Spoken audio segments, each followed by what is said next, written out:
नमस्कार trader, Marathi trader ग्रुपमध्ये आपलं स्वागत. उद्या बुधवार 26 फेब्रुवारी हे एक महाशिवरात्रीनिमित्त सुट्टी आहे मार्केटला. परवा दिवशी मार्केट ओपन होणार आहे. तर मग परवा 27 फेब्रुवारीसाठी निफ्टी आणि बँक निफ्टीची चाल कशी असेल यावर आपण भाष्य करणार आहोत. तर यावर आपण विश्लेषण करणार आहोत. सर्वप्रथम सर्व माझ्या ट्रेडर्सना की महाशिवरात्रीच्या शुभेच्छा देतो. तर गेल्या 3-4 महिन्यापासून मार्केट सातत्याने कोसळत चाललं आहे आणि कोसळतच आहे. आज मार्केट इतकं विशेष नव्हतं. आज मार्केटमध्ये एक तर साईडवेज मार्केट होतं पूर्ण. शेवटच्या टप्प्यामध्ये निफ्टीमध्ये आणि सेन्सेक्समध्ये 2-5 रुपयाचा फायदा कोणाला झाला असेल तर झाला असेल. मात्र दिवसभरामध्ये आज म्हणावं तसं मार्केट काही नव्हतं. ज्यांना कोणाला बी काही 2-5 पैसे भेटले असतील तरी ते एक तर सकाळच्या सुरुवातीला भेटले असतील, नाही तर मग मार्केट बंद होतं आणि शेवटच्या अर्ध्या तासामध्ये भेटले असतील. दिवसभर मार्केट शक्यतो रेंज बाउंडमध्ये होतं. काल मार्केट ज्या ठिकाणी गॅपडाऊन ओपन झालं आणि तिथून ज्या ठिकाणी खाली मार्केट आलं त्याच परिसरामध्ये आज निफ्टी आणि बँक निफ्टी मग खेळत राहिली दिवसभर 100-200 पॉईंटमध्ये. मग आता की 27 फेब्रुवारी रोजी बुधवार रोजी की निफ्टी आणि बँक निफ्टी नेमकी कशी असेल की त्याच्यामध्ये की आपण कशी गुंतवणूक करायला पाहिजे, त्यात आपण कसे 2 पैसे काढायला पाहिजेत यावर आपण खरं तर विचारमंथन या ठिकाणी करणार आहोत. चला तर मग उद्या मार्केट कसं असेल ते पाहू. आज निफ्टी 22,526 वर बंद झालेली आहे. निफ्टी आज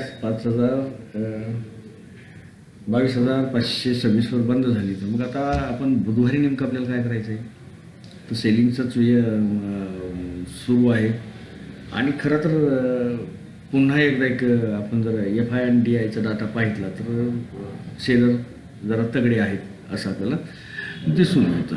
त्यामुळं उद्या काय होईल, परवा काय होईल, कारण उद्या सुट्टी असल्यामुळं परवा काय होईल हे निश्चित सांगणं कठीण नाही. परंतु लेवल जर पाळल्या, तुम्ही लेवल टू लेवल काम केलं तर नक्कीच तुमचा फायदा होईल की नाही सांगणार नाही, परंतु की लॉस नक्कीच होणार नाही.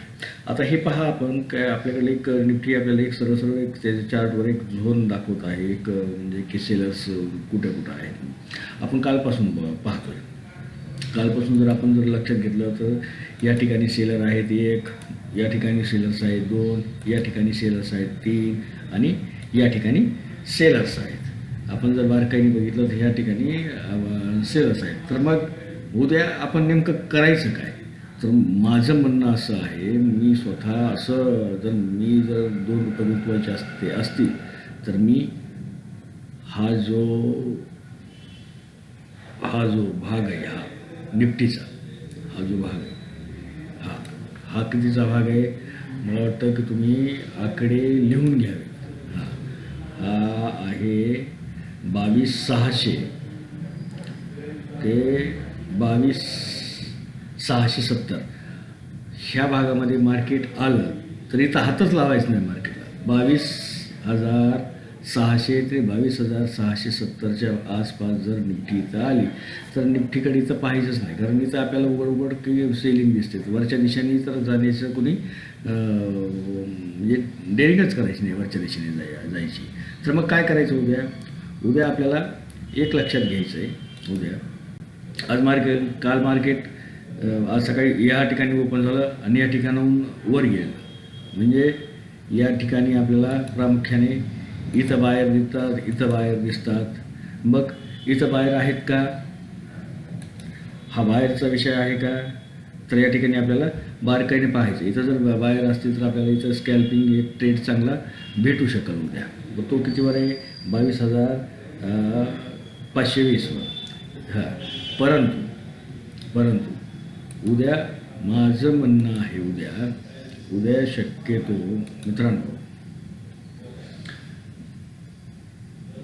जे ट्रेडर म्हणजे सुरक्षितपणे ट्रेड करतात त्यांनी 22,500च्या खाली, जे सुरक्षित ट्रेड करतात का त्यांनी 22,500च्या खाली ट्रेड करावं. 22,500च्या खाली जर एक रेड कॅन्डल झाली तर 22,400साठी चांगलं एक ट्रेड होईल. 22,400साठी जर ट्रेड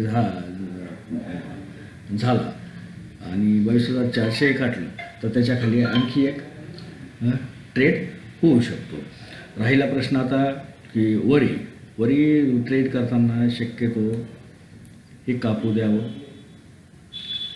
ह्या मध्ये जो भाग आहे या भागामध्ये एक स्कॅल्पिंग ट्रेड करावी आणि आपल्याला सुरक्षित ट्रेड करायचं असेल तर ही जी मार्क लाईन आहे जी की 22,670ची 22,670च्या वर एक ग्रीन कॅन्डल झाली, पॉझिटिव्ह कॅन्डल झाली आणि तिचा हाय तोडला तर आपल्याला वरच्या दिशेने जायला काही एक अडचण नाही.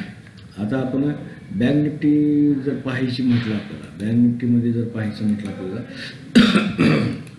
तर बँक निफ्टीमध्ये आपल्याला जास्त काही विषय येणार नाही. बँक निफ्टीमध्ये माझं म्हणणं आहे की 48,500 किती 48,500 तोडलं तर मग पुन्हा आपल्याला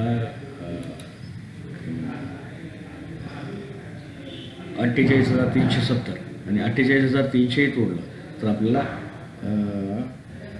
48,290 आणि 290ही तोडलं तर आपल्याला आणखी खाली जाता येईल. हे झाले पुटसाठी.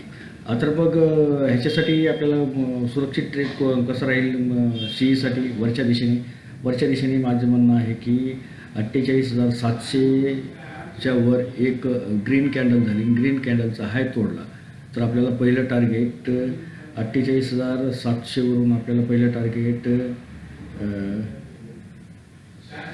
48,850 आणि 48,850 तोडलं तर आपल्याला 48,850 तोडलं तर 48,950 आणि 48,950 तोडलं तर